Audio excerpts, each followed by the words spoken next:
کہتے ہیں کہ استاد اپنے طالب علموں کو قرآن حکیم کی تعلیم دے رہے تھے، اتفاق سے وہاں ایک ملحد، اتھیسٹ، ناستک شخص گزرا۔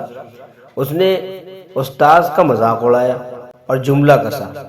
اس نے کہا کہ تم سب سے بڑے بیوقوف ہو، دنیا والے سائنس پڑھ کر چاند پر پہنچ گئے اور تم لوگ ابھی تک قرآن و حدیث میں لگے ہوئے ہو۔ استاذ مسکرائے اور جواب دیا، ارے بھائی اس میں حیرت کی بات کیا ہے؟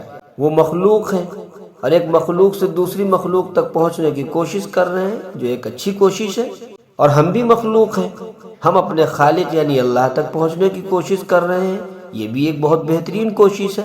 دونوں لوگ اپنی اپنی جگہ اچھا کام کر رہے ہیں، اچھی کوشش ہے، لیکن تم واقعی احمق ہو، ڈبل احمق ہو، اس لیے کہ نہ تو تم ان کے ساتھ شریک ہو کر کے مخلوق سے مخلوق تک پہنچنے کی کوشش کر رہے ہو، اور نہ ہی تم ہمارے ساتھ شریک ہو کر کے قرآن و سنت سمجھ کر کے اپنے خالق اور اپنے اللہ کو پانے کی کوشش کر رہے ہو۔ تم سے بڑا احمق کون ہو سکتا ہے؟